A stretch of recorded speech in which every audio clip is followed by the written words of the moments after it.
Hello and welcome to another edition of the JabJab Show. Now today I'm sat in a different place. This is possibly a regular feature on my channel called Story Time. Whereas I've written a story and done a few pictures to illustrate it as we go on, just to have a bit of fun basically, show my creativity and all the rest of it. So just a few caveats. I'm pretending to read from a established book. I haven't actually. It's not from this book. It's not about zombies. I'm just putting it in there to pretend it's story time, like you see in the kids program channel thing.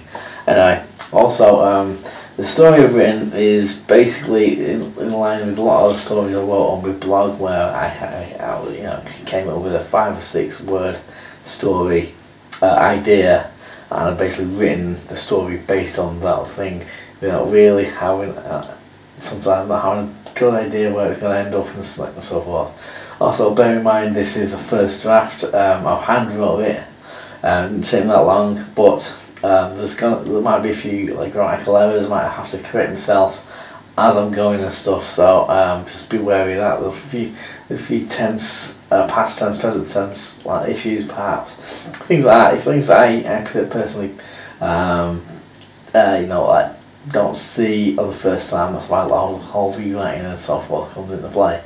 But anyway, without further ado, this story is called Q Contest Capers. Once upon a time, microwave salesman Cedric Netto was like everyone else in the world at the moment. He's bored with queuing for everything. Whether he's waiting to go to the supermarket, chemist or brothel, he's always struggling to find a way to pass the time without falling asleep. On one day, inspiration struck him. He saw that his old high school rival, Benny Hedges, was going around queues dressed as various superheroes, waving at everyone, in order to lighten the mood for bored adults and children who stood in line. Cedric had never forgotten how Benny had poached a popular girl at school from him during an impromptu limbo contest. Deep down, he never stood a chance with Gertrude Stadium, as he suffered from spotty skin, and Benny was regional limbo under 16 champion at the time. But now was his chance to get his revenge, and he had an idea that would blow the superhero costume plan out of the water. His plan was to steal a massive Ferris wheel from Blackpool, which, due to the circumstances, was getting no use, and to put it outside the local supermarket for people to utilise as a way of staving off boredom. He found it'll take him 1 hour 8 minutes for a 62.1 mile trip to Blackpool Central Pier from his house in Runcorn. He'd need a van, so he borrowed one off his mate Fod, and that night he went on his way. Once there, the place was deserted. Cedric stood up to the big wheel, amazed at how big it was and how heavy it looked. He was only one man with the van, and he knew he needed help. Another brainwave hit him. He knew from his past holidays at Blackpool they do donkey rides on the beach, so he resolved to get donkeys to assist pulling the wheel back home for him. Trouble is, he was pretty sure the donkey's owner would be in bed, as it was 3 in the morning. So Cedric scoured the beach area as to where the donkeys were kept. He found 9 of them alone, asleep in a previously locked storeroom. He woke them up and got them all roped up to the big wheel. Cedric laughed to himself. He knew he wouldn't be able to get away with this if there was no lockdown. There'd be too many people that would wake up and question his actions. Cedric was back on the motorway with his 9 donkeys, pulling the big wheel back to Runcorn.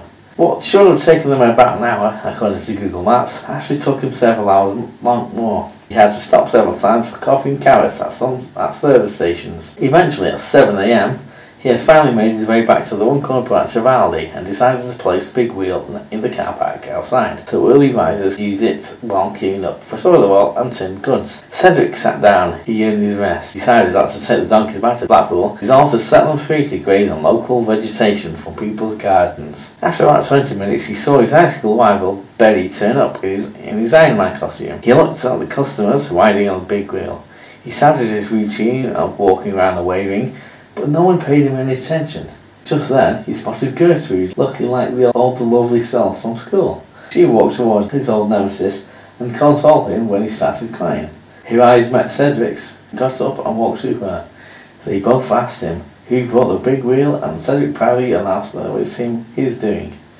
Benny walked off dejected, and Gertrude told him she's going to end their marriage there and then because Cedric's heroics during this desperate time. She made Cedric an offer to go into the back of the van for a bit. Just then, the one conveyor, Calvin Snoop, stepped in to congratulate Cedric for breaking up monotony in the queue, and he's asking for an interview in order to give him the key to the city. Cedric laughed, told him to give him 2 minutes. He's got some business to take care of first. The end. Now, as I say, I was made up pretty much on the spot in one go. We want to sit and go all that down.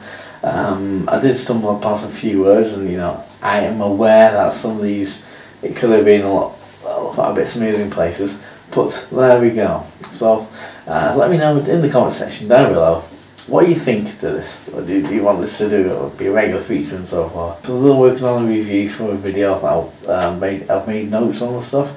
3 technical issues I need to iron out for that. And there's going to be a pick up the video in the next few days or so.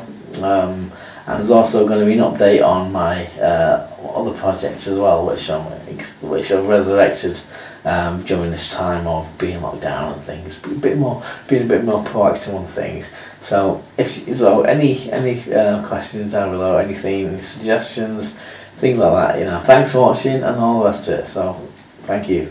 See you later.